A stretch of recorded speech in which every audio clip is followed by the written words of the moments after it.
Bună, dragilor! Bine ați venit pe canalul meu! Eu sunt Beatricia. Astăzi vom pregăti niște cupcakes sau brioșe cu o aromă minunată de fistic și zmeură.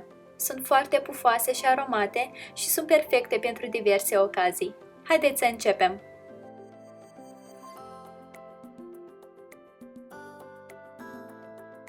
Să începem cu crema de fistic. În vasul unui blender sau procesor de mâncare, adăugăm fisticul decojit și aproximativ 4-5 linguri de lapte de migdale și procesăm totul împreună. Cantitatea de lapte va trebui alterată după consistență. Începeți cu doar câteva linguri și adăugați treptat câte o lingură până obțineți consistența unei paste. Și bineînțeles că în loc de laptele de migdale puteți folosi orice alt lapte, însă vă recomand să alegeți unul cu un gust ceva mai neutru.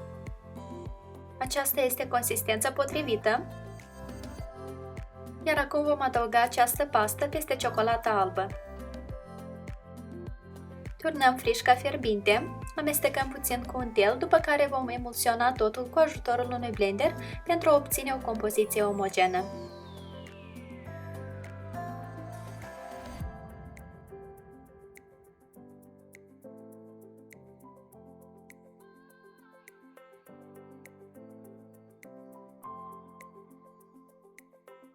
La această etapă crema este foarte lichidă, o acoperim cu o folie alimentară atingând suprafața și o dăm la frigider timp de minim 6-7 ore sau cel mai bine pe noapte.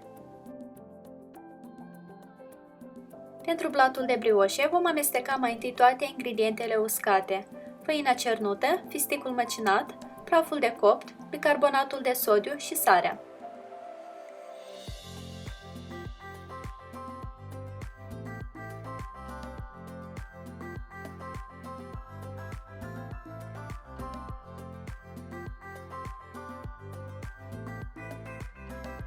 Într-un bol separat vom bate împreună untul la temperatura camerei și zahărul. Untul trebuie bătut destul de mult până capătă un aspect foarte pufos. Acest lucru va influența foarte mult textura brioșelor, iar dacă untul nu este bătut suficient, brioșele nu vor fi la fel de pufoase. Pentru asta este la fel de important ca absolut toate ingredientele folosite să fie la temperatura camerei. Eu am bătut untul în jur de 5-6 minute la cea mai înaltă viteză a mixerului. În continuare vom adăuga ouăle incorporându-le pe rând.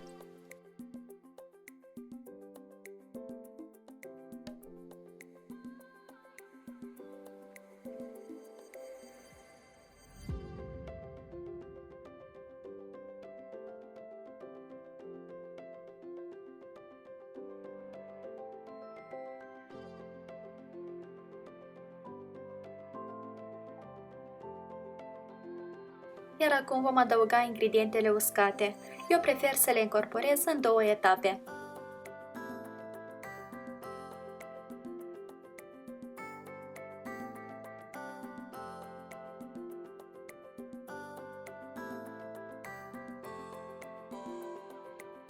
La final adăugăm smântână acră și o incorporăm și pe ea cu mixerul. Smântâna acră o puteți înlocui și cu iaurt grecesc.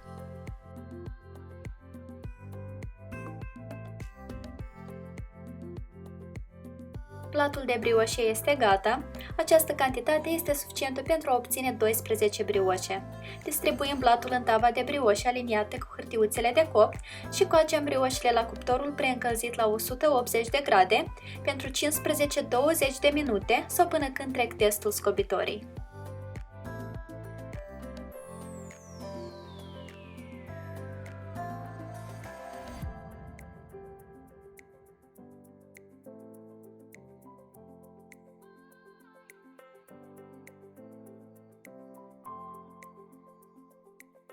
Înainte de a trece la umplutură, vreau să vă arăt cât de pufoase au ieșit în interior.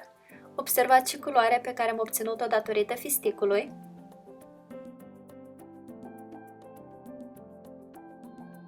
Pentru umplutură, într-o cratiță mică adăugăm piureul de zmeură, zahărul și amidonul de porumb. Dăm cratița la foc mediu scăzut și amestecăm activ pentru a incorpora zahărul și amidonul. Fierbem piureul până când se îngroașă.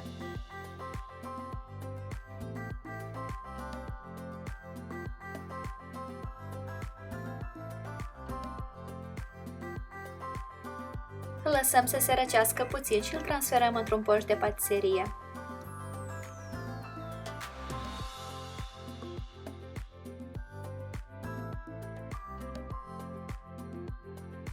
Înainte de a asambla brioșele, vom finisa crema. Ea s-a răcit și s-a îngrușat destul de mult. Îndepărtăm folia și adăugăm puțină esență de migdale. Esența de migdale va scoate foarte mult în evidență aroma de fistic.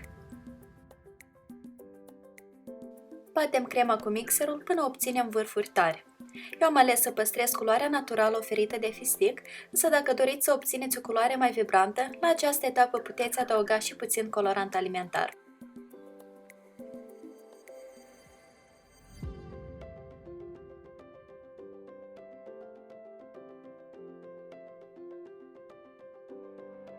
Pentru a putea umple brioșele, vom îndepărta miezul din centru cu ajutorul unui tui de patiserie.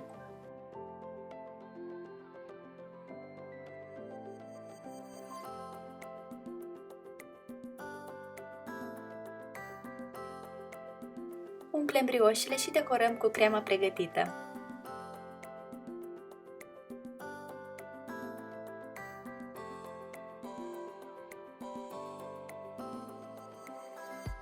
Crema am transferat-o într-un poș de patiserie dotată cu un dui în formă de stea închisă cu numărul 2D de la Wilton.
Brioșele au ieșit extrem de aromate, au un gust foarte vibrant, atât fisticul cât și zmeura se simt foarte pronunțat, este o combinație cât se poate de reușită, de altfel una din favoritele mele.